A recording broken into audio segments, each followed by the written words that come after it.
Hi, I'm Chantel and I'm the founder of DirectHer Network. I'm a lawyer who has been entrenched in the board governance space through DirectHer, private consulting with numerous nonprofit organizations and professional associations, and through an online governance company called Boardwell. Hi, I'm Sheila, and for almost 20 years I have worked with boards and executive teams to help them improve the practice of strategy and governance. I work with boards to help make them more effective by helping them to see and understand what drives board effectiveness. Along with Chantel, I founded Boardwell in 2020. To open this course, I want to ask you a question. If I say you've just been appointed as a new director to a board, how does it make you feel? In our experience, you may be feeling anything from excited and confident to anxious and fearful. We raise this question for two reasons. First, to normalize these feelings and let you know you are not alone in experiencing them. Second, we want you to recognize that sometimes when we feel those harder emotions, it causes us to hold back and become an observer. While it's normal and good to want to learn about something before you judge it, in our experience, we often use observation as a safety blanket to delay our participation. We think it's a lost opportunity for both you and the organization you are serving if you only begin to use your voice as a director a year in. This session will give you tips on how to be an active and vocal strategic director sooner. To do that, we're going to cover two topics: orientation and the strategy process.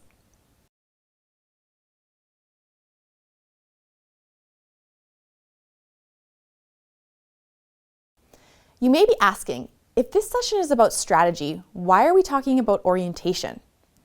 To answer that, let's step back for a minute. In our experience, most boards and directors want to be strategic. As a result, there can be an instinct to jump straight into doing strategy. However, we believe there are three precursors to being an effective strategic director. One, having an understanding of the organization's context. Two, understanding and clarifying the board's role in strategy. And three, ensuring that the conditions exist that allow the board to effectively talk about strategy. This last element is important, but often missed. Remember, when you join a board, you join a team. All it takes is thinking back to one bad group project to know how influential a team's dynamic can be to achieving results. The tips we are going to give you today will help you see the role you can play in establishing and strengthening these precursors. Now, going back to orientation, it is a great place to start to gather information on all three precursors. That's why it's important to being strategic. That said, board orientation can look very different from organization to organization. For example, you may have no orientation with an expectation you figure it out on the go. Your orientation may be informal or undocumented. In this case, you may receive some contextual information through a few board members and/or the executive director, but without much documentation. Next, your orientation may feel focused on compliance, where you sign some documents, like a confidentiality policy, but don't necessarily receive a lot of information from the organization or the board. Last, your orientation may be quite formal and in-depth, with a large binder of information and time allotted for the whole board to come together and integrate new board members. Regardless of how your orientation process looks, we encourage you to supplement what you receive by being an intentional learner. To do this, you can't be passive. You're going to need to ask some questions of the executive director, the board chair, and/or your fellow board members. Let's start by talking about some of the big picture questions you should be intentionally learning about. The first questions are, how does the board define strategy, and how does the board define its role in the strategy process? In exploring this question, ask yourself, what do you already know from the board's posting and the interview process, if both existed? As you reflect on that, consider, what was emphasized or prioritized? What stood out either as interesting or as an anomaly? And does there seem to be a consistent understanding amongst the board? Once you've developed a theoretical answer to these questions, consider how you can test to see if it is practiced. One way is to sign up for board committees. Remember, board committees do the board's work. As such, they can be a great way to see if and how the board's work aligns with a role and strategy. Another way to test your understanding of the board's role and strategy is during board discussion. In a non-judgmental and clarifying way, you can pose the question, what is the board's role in this kind of conversation? This is particularly helpful at times where there seems to be a misalignment. Exploring this question is helpful as it allows you to have conversations with the board that are accessible. You'll know if you should talk about strategy in an introductory way or in a refinement type way. Second, it will allow you to start to see any areas for improvement. At this early stage, your goal isn't to enact change. Change requires you to have trust and buy-in, things you likely won't have as a new board member. But it will enable you to be supportive and to start to map out the bigger picture and impact of changes needed. The second big question to explore as part of your orientation is, what are the board's goals? Hopefully, you'll have a sense of the board's work priorities from the recruitment process, but if not, ask the question. More specifically, you can ask, how is the board prioritizing and tackling its goals over the next year or two? Now, while the board and the operational team are both working toward the same big strategic goals, in a strategic governance model, they will have unique roles and priorities. So if you explore this question and learn that the board can't distinguish its work from the organization's work, doesn't have a common understanding of what its work is, or defines its work in things that don't feel particularly strategic, you will likely approach the conversation of strategy in a more introductory way. In comparison, if the board has goals to develop governance processes, bolster succession planning, or is actively engaged in a strategy process, you are likely joining an organization with a more developed understanding of its role and strategy. The third big question to explore, what are the organization's priorities? Strategy can be thought of as the priorities an organization focuses on to be competitive, relevant, and value-adding. In your early days as a director, look to get clear on what the organization has prioritized, for who, what options were considered, and what the board's role was in that process. The organization may have a strategic plan that you can refer to. If the organization has no strategy, or the board operates with no role in the strategy process, this will likely mean you take a different approach in how you approach strategy. Last, get a sense of the board or committee's culture. Does the group interact in a direct or passive way? Are they polite or aggressive? How does the group approach decision-making? Is it very formal and rule-bound, or is it consensus-based? And what about conflict? Does the board avoid it, respect it, or like it a little too much? All of these questions will help you understand if the board operates with the conditions needed to fulfill a role and strategy. For example, if you join a board that is high conflict, the most strategic thing you may end up doing during your term is helping the board communicate more effectively. A couple closing notes on why exploring these big questions as part of your orientation is important. First, your time on a board is limited, especially in the not-for-profit world. Our experience is that board members are eager to start working and show their value. But this often results in the board as a team working in different directions. This can lead to conflict or a vagueness that leaves directors ending their term feeling like, what did we actually do? Second, it will help you build confidence. Understanding this new team you've joined, including what it does, what it doesn't do, and what will or won't land with the group, will provide you confidence to speak up and start enabling strategic conversations. This is important because remember, the board speaks with one voice. As part of the team, decisions are being made on your behalf, so you want to engage in that process sooner than later.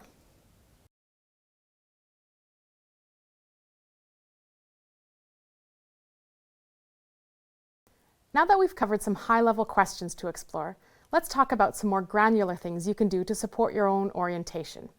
First, get to know the business and see it in practice. This can look different from organization to organization, but might include taking a tour of the facility or attending some of the organization's programming or events. Some things are hard to understand until you see them in action. When I joined the board of a large theatre, it wasn't until I toured the vast facility that I really understood the magnitude of the operation and some of the risks the organization faced relative to employee safety. Keeping actors safe while they are flying across the stage is a real thing. Now, when you go on the facility tour or see the organization's programming in action, your first job is to learn. Don't immediately offer suggestions for change. Number one, that's not your job as a board, and number two, you probably don't have the full picture yet. Again, use it as a time to gather information which you can use to shape your strategic observations and reflections. Next, make an effort to meet some people in the organization. This can help put a face to the name of the board and create trust in the board. You can begin to bridge the gap by meeting some people in the organization, taking an interest in what they do, and learning about what they love about the organization. This is also a good way to get to know and see the culture of the organization in action. Now, 2 important points about this.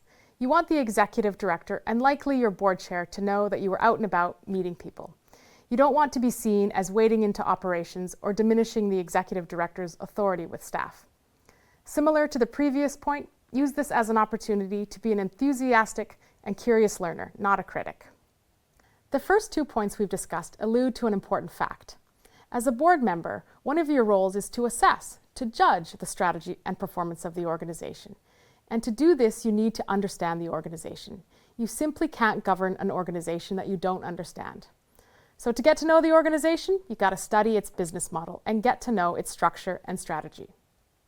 In relation to the business model, ask yourself, how does this organization create value and how do they fund itself?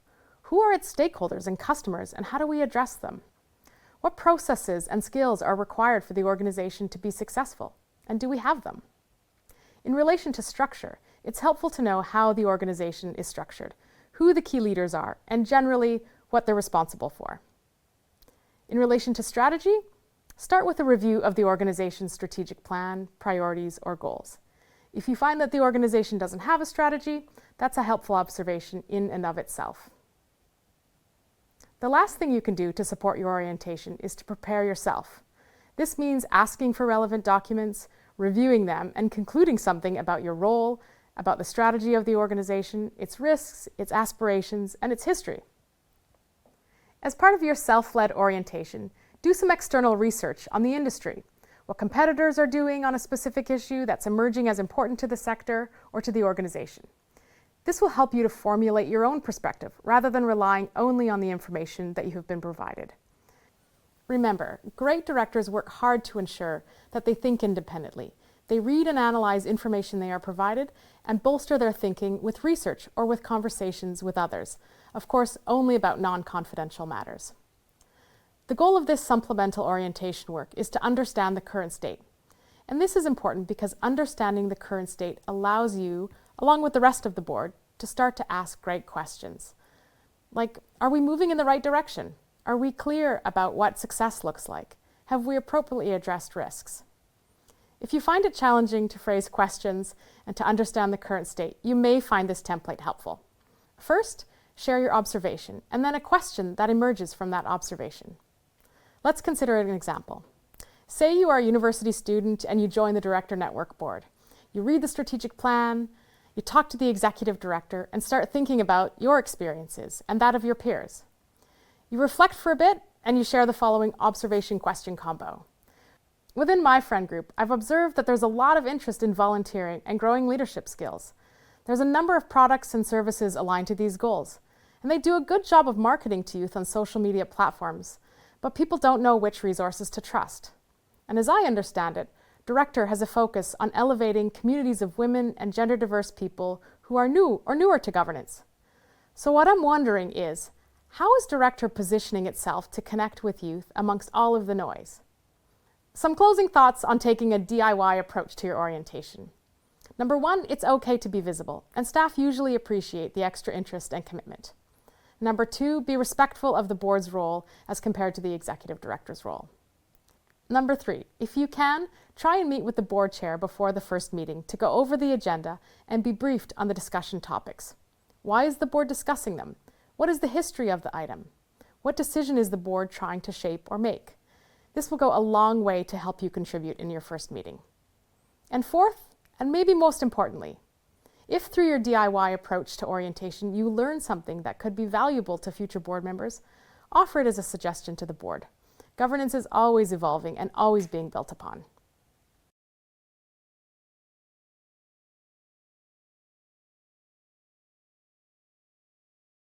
For the remainder of today's course, we are going to talk about strategy. Let's start here. The word strategy, similar to the word director, is used in many contexts. It can be used at a high level, for example, this is an organization's strategy, and at a granular level. For example, this is our marketing strategy. This mixed use of the word often results in confusion. So to simplify, I will reiterate that for today's context, we are thinking of high-level organizational strategy. We define this as the directional choices an organization makes to be competitive, stay relevant, and create value. This higher-level definition of strategy is aligned with a board's role. If you don't like my definition of strategy, you can consider some of these others from the Harvard Business School and Harvard Business Review. In the first, we see that strategy is a set of guiding principles that, when communicated and adopted in the organization, generate a desired pattern of decision-making. A strategy helps an organization know what to prioritize and not prioritize. Next, we see that strategy concerns what businesses a corporation should be in. And last, we see that strategy is a process that documents a business's intended direction. You will see in all of these definitions a theme of providing direction and prioritizing. The word strategy is often used in conjunction with others, including mission, vision, strategic plan, strategic priorities, and operational plan.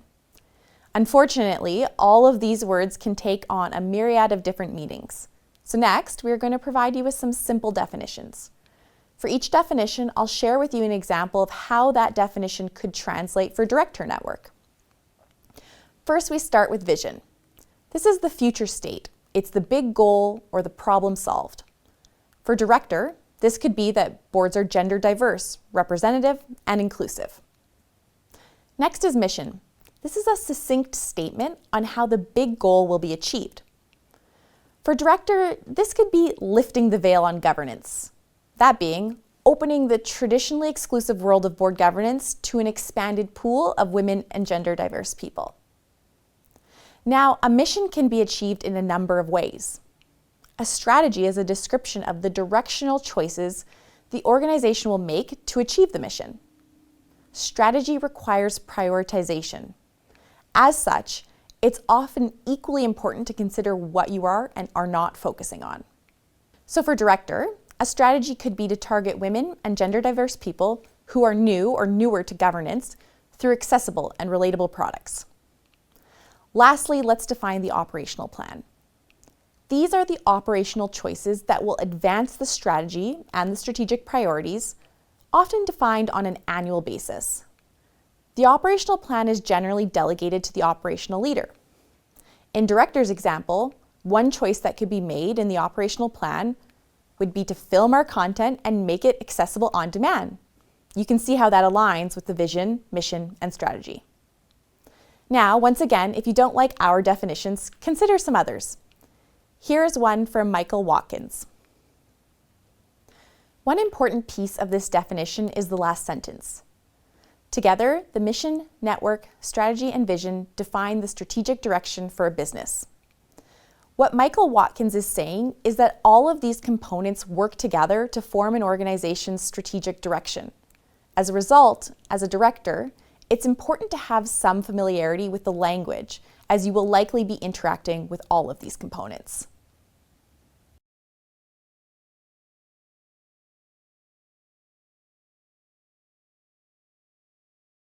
Now that we have some high-level ideas on what strategy is, let's talk about what strategy looks like in practice. To start, we're going to talk about how some boards approach strategy. Then we'll talk about what to do as a director if you want to contribute at a strategic level, but your board doesn't have a process like the one I'm about to share. In the best case scenario, boards approach strategy as both a product and a process. What I mean by this is that they ensure that a document called a strategic plan is produced, but very importantly, the board has an active and ongoing role in creating it and monitoring it to ensure its ongoing relevance. To be effective in the strategy process, some boards will approach strategy as an ongoing 4-step process. If you think about strategy as a bet, a carefully thought through and well-reasoned choice about how to win as an organization, then you need to do 4 things well. Think and analyze, shape the direction, the bet, develop additional detail, the plan, and then monitor to ensure your plan is in fact working. So the first step, reflect and analyze.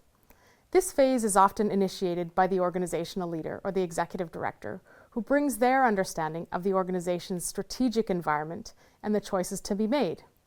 This often takes the form of an environmental scan or an e-scan, which captures a picture of the organization and its environment.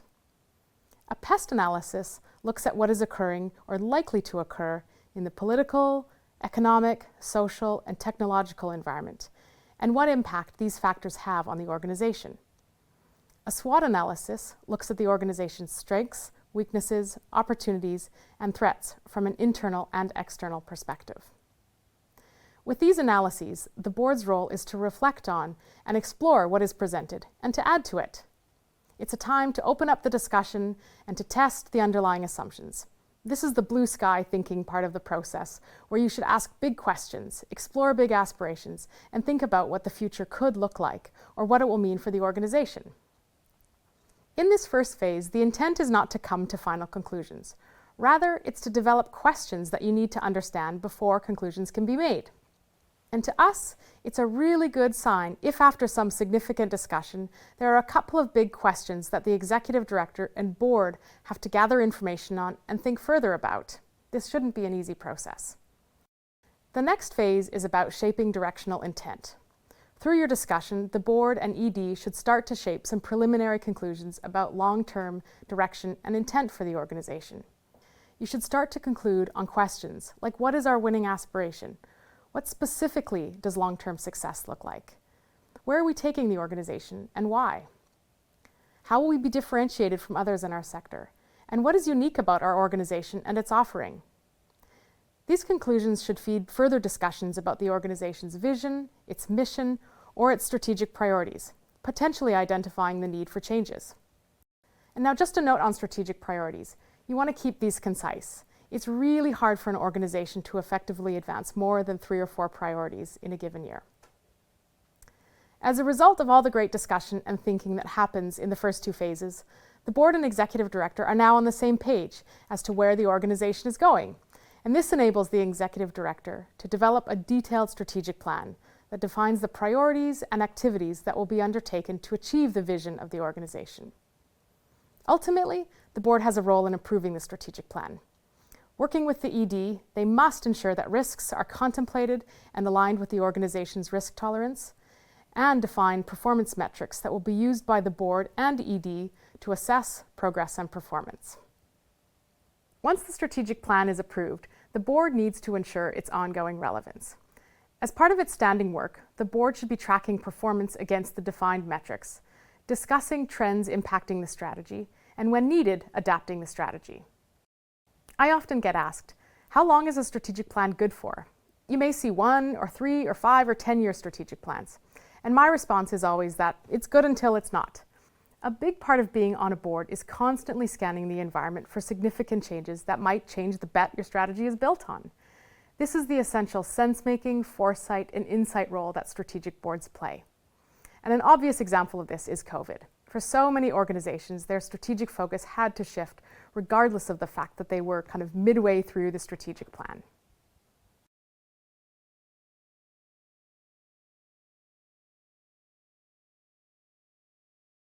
The strategy process we've just described is a valuable one, but you may not experience it on the board you join.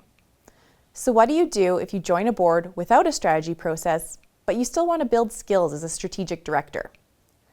Depending on the type of board you are joining, we have a few tips to offer. Let's look first at the operational or working board. A reminder, this is the type of board where, in addition to having a role in governance, the board is also doing the operational tasks needed to advance the organization. A board is often operational as a result of a few scenarios. The first is that the organization has a narrow focus, doing one thing year over year. For example, Say the organization supports a certain professional body and does so through one annual networking golf tournament. This type of board may not have or see a need to operate in a different way. The second is a lack of knowledge about other governing models. This is often the case where the board is composed of people who care deeply about the cause but don't have a lot of governance exposure. And third is a lack of resources. The board wants to govern in a different way, but doesn't have the human or financial resources to support delegation. If you've joined an operational board, one of the most strategic things you can do as a new director is to understand, why is there a lack of strategy? If you are dealing with a situation where the organization's scope is narrow, a full strategic process may be deemed unnecessary. However, you can still be strategic by being the director who challenges the board to think about things differently, specifically as relates to higher level opportunities and risk. In that role, you may pose questions like, how do we know what we do is relevant and is going to continue to be relevant? Who is our community or clients? Why do they come to us over others? And if we had double our current revenue, what would we do? Asking these questions will ensure the board is consistently on the same page on its scope and goals. If you are on an operational board and there's a desire to evolve, often the most strategic thing you can do is to figure out what the barrier is and help solve it. That may include developing an adequate base of human resources, volunteer or otherwise, securing enough funding to enable delegation, or helping lead the process to hire an operational leader.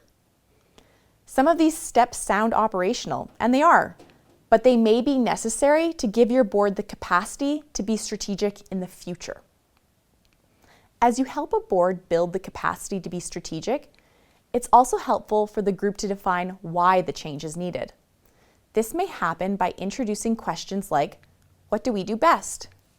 What would doing that on a bigger, more robust, or more formal scale mean? Who would that impact? What are the consequences of not growing? And what would happen if the organization didn't exist? Remember, boards don't govern for the sake of governing. If there's a desire to change how the board governs, you want to always tie that back to an organizational need.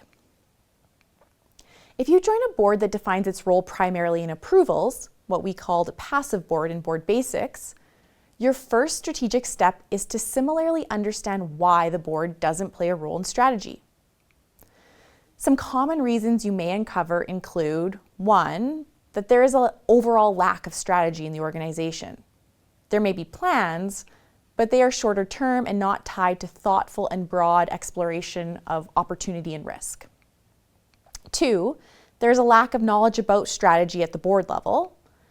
3, the board is fearful of becoming operational. And 4, there's pressure from management that the board not be involved in strategy.